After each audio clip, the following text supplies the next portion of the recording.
নমস্কার, আমি অ্যাস্ট্রোলজার মনীষা শাস্ত্রী বলছি। আমাদের 9টি গ্রহের মধ্যে বৃহস্পতি গ্রহটা কিন্তু সবথেকে বড় গ্রহ। এবারে আমাদের রাশি চক্রে বৃহস্পতি গ্রহটা কোথায় বসে আছে, কোন রাশিতে বসে আছে, কোন লগ্নে বসে আছে, কোন ভাবে বসে আছে, সেই হিসেবেই কিন্তু ফল দেয়। বা দেখতে হবে যে সবার আগে যেটা দেখতে হয় যে বৃহস্পতি গ্রহটা যেখানে বসে আছে সেইখানকে কত ডিগ্রিতে বৃহস্পতি গ্রহটা বসে আছে। এবারে প্রত্যেকটা রাশির যেমন কারকতা আলাদা, প্রত্যেকটি নক্ষত্রের যেমন কারকতা আলাদা, প্রত্যেকটি গ্রহের যেমন কারকতা আলাদা, লগ্নেরও কিন্তু কারকতা আলাদা। সুতরাং বৃহস্পতি গ্রহটা কোন রাশিতে বসে আছে সব থেকে কিন্তু দেখে নিতে হবে, সেই রাশির কারকতা হিসাবে কিন্তু সেই বৃহস্পতি গ্রহটা ফল দেবে। এবার যদি আমরা দেখি যে বৃহস্পতি গ্রহটা মেষ রাশিতে বসে আছে, যেহেতু মেষ রাশি হচ্ছে অগ্নিকারক গ্রহ, উপাদান আর হচ্ছে চর শক্তি নিয়ে তৈরি। সুতরাং সেখানে যদি বৃহস্পতি থাকে, সেটা হচ্ছে এখানে যেহেতু 3টে নক্ষত্র থাকে, একটা হচ্ছে অশ্বিনী নক্ষত্র, ভরণী নক্ষত্র আর হচ্ছে কৃত্তিকা নক্ষত্র। তা অশ্বিনী নক্ষত্র কেতুর নক্ষত্র, ভরণী যেহেতু শুক্রের নক্ষত্র আর কৃত্তিকা নক্ষত্র হচ্ছে রবির নক্ষত্র।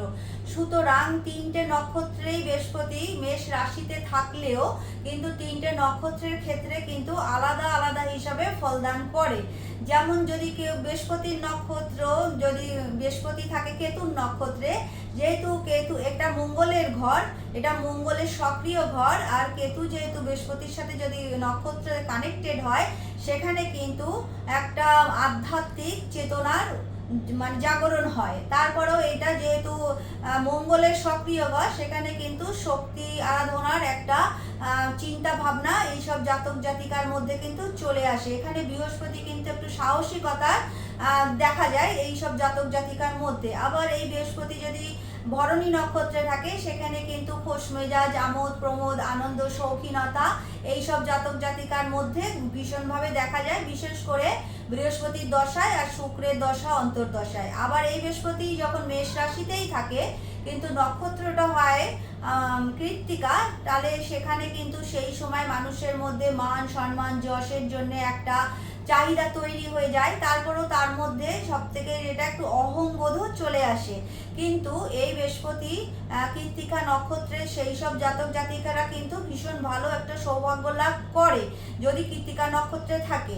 তা আমাদের রাশি চক্রে গ্রহরা কোন রাশিতে বসে আছে, সেই রাশির শক্তি কি, উপাদান কি, সেই হিসাবেই কিন্তু ফলদান করবে। এবার বৃহস্পতি গ্রহকে বসে রাখতে গেলে আপনারা প্রত্যেক বৃহস্পতিবার করে অবশ্যই মিষ্টি দান করুন। তারপরেও যেটা করতে হবে, হলুদ জবা ফুল গাছে আপনারা প্রত্যেক বৃহস্পতিবার করে জল ঢালুন। আর প্রত্যেক বৃহস্পতিবারে গিয়ে যে কোনো ধর্মস্থানে আপনারা মানে 12 টাকা বা 21 টাকা আপনারা ওখানে দিয়ে আসুন। আর তাছাড়াও আপনারা কোনো কাপড়ের বস্ত্র উপহার হিসাবে নেবেন না। বৃহস্পতি আপনাদের ঠিক রাখতে গেলে 3, 12, 21 যেহেতু বৃহস্পতির সংখ্যা, এই সংখ্যাগুলোকে আপনারা এই দিনগুলোতে মানে যে কোনো বয়স্ক মানুষকে আপনারা কিছু দান করুন। তাই এই জায়গায় যদি এগুলো করতে পারেন তাহলে কিন্তু বৃহস্পতিকে আপনারা অবশ্যই ঠিক রাখতে পারবেন। বৃহস্পতি যেহেতু দাম্পত্য সুখ, সন্তান সুখ, অর্থ সুখকে দেখে, তাহলে কিন্তু এই জিনিসগুলো আপনারা অবশ্যই করতে পারলে ভালো ফল পাবেন।